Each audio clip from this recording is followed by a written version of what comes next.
At Mercedes, ABC really is as easy as 1, 2, 3, which is why the German juggernaut is launching a completely new nameplate to compete with expanded lineups from both BMW and Audi. Meet the Mercedes-Benz GLB, and as you're about to find out, it's a bit of a different take on the small SUV formula. Before we find out why, remember you can read the full written review over on carsguide.com.au, and remember to hit those like and subscribe buttons to stay up to date with our latest videos. You might have noticed that the GLB doesn't quite share the same slick aesthetic as the rest of Benz's SUV lineup. It's almost ugly, but in a tough kind of good way.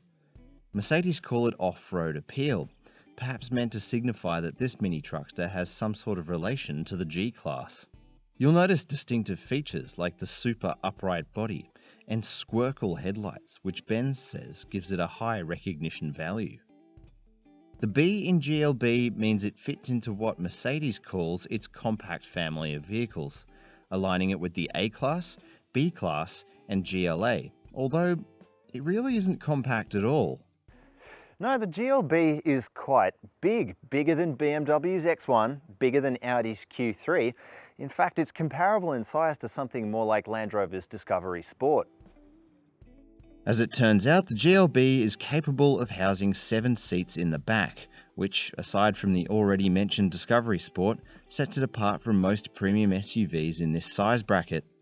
And sure, those seats are small. Benz says they're really designed just for kids, but the fact that it has them and its larger SUVs doesn't makes it a practical thing for families. There are other bonuses too. The second row is on rails, so you can either increase the amount of legroom for passengers or max out your boot space. As you might imagine, that boot space is solid with the rear seats stowed. But still, to facilitate all of that, the GLB is properly big.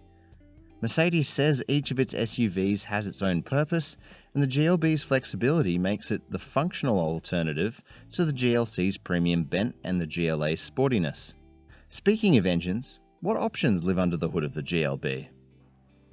Globally, the GLB is available with 6, but Australia will only get 3 petrol options, the top 2 of which will be with Mercedes-Benz's 4MATIC all-wheel drive system, all of which are also only dual-clutch automatics. Higher variants come with the 4MATIC permanent all-wheel drive system, which is said to be able to send torque from 80-20 front to rear to a 50-50 even split depending on the drive mode and variant chosen. In Europe, those drivetrains are split across 4 distinct trim levels with a specially specified first edition for early adopters. But a trimmed down and more highly specified set of trims for Australia is likely. We'll update you with pricing and spec closer to the GLB's Australian arrival, but Mercedes says to expect it to land somewhere between its GLA and GLC ranges, so a safe estimate would have it landing at just over 50 grand. As usual, you'll be able to expect an expansive list of option packs to specify a car almost any way you wish. We were even able to sample a base car with an auto tailgate and head-up display.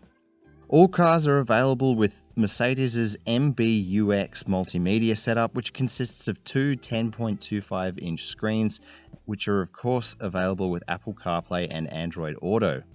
While we're not sure exactly what Australian specified cars will come with as standard on the inside, there's a lot to like about the almost retro circular dial styling, and things like RGB ambient interior lighting, and a slightly more rugged take on Mercedes' compact car interior design. Things I wasn't such a fan of, the steering wheel can block elements of the dash, and I wasn't so keen on the odd little touchpads on the wheel used to navigate the screen's many menus. So, what's the GLB like to drive?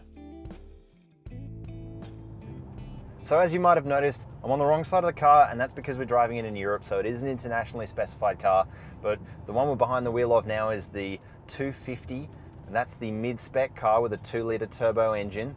And it has plenty of power. For something this size even, it's really quite good. The other 2 grades that will be available in Australia will be the 200 petrol, which has a small but familiar 1.3 litre turbo 4-cylinder as well. And then another spec that we've had a chance to drive here, the Go Fast AMG version, the GLB 35, and that offered up quite a few surprises as well. But initially, you'll notice that behind the wheel, Well, ergonomically, it's really quite good. You've got access to most of what you can mess with in the multimedia system here, which is nice. You know, you've got your aircon controls. I'm not a huge fan of having a lot of that come through the touchscreen system, but thankfully it's one of the better ones. You can also have nav on both screens on the GLB, which is very Audi-esque, and both screens, of course, are digital, which is looks amazing. Like, it really adds to the cabin ambience in here. This one in the 250 form, as I said, plenty of power. It's really good, but also the handling, I've taken aback. It's a totally different experience to something like the A-Class or B-Class. It feels nothing like either of those cars, and I think that's a lot in the suspension work they've done and in exactly how long the wheelbase is. This is definitely not feeling like a compact class car at all. And honestly, it's better for it. It handles like it's lovely in the corners, so confident, so little body roll, so little yaw and pitch, and really direct steering. And that's across both this and the 35, which we've driven as well. And then there's the ride. The ride is really soft. It doesn't even matter that on the 35 we had the bigger wheels, and even there with its active dampers, it's soft and comfortable. And I mean, we're driving on some terrible roads here. Like, the roads in Spain are not great, yet it makes no difference. It rides beautifully. I think from a family point of view, everyone who gets behind the wheel of who either gets behind the wheel or sits in any of its 7 seats are gonna have a nice time. I mean, I haven't sat in the 3rd row while the car's been moving, so there's that, but nevertheless, I think it's a really comfortable ride. What don't I like about it? Well, the one small thing that I have noticed that's continuously frustrating me is the A-pillar actually cuts quite a lot into your view. It's something about how upright it is and how far over into the driver's area of vision it is. Other than that, visibility is pretty good.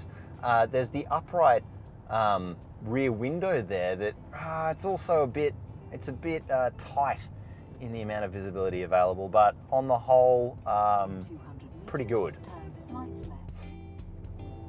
So overall, really comfortable drive experience, sort of perfect for growing families, which is what it's marketed towards, and no really obviously sort of negative traits in here at all. It's a lovely little thing to steer around.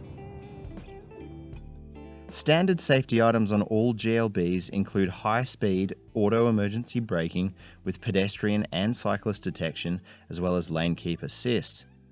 Blind spot monitoring, fully automatic LED headlights, and a more advanced lane keep technology is available on more highly specified vehicles here in Europe, but again, we're not sure what will be standard on Australian cars just yet.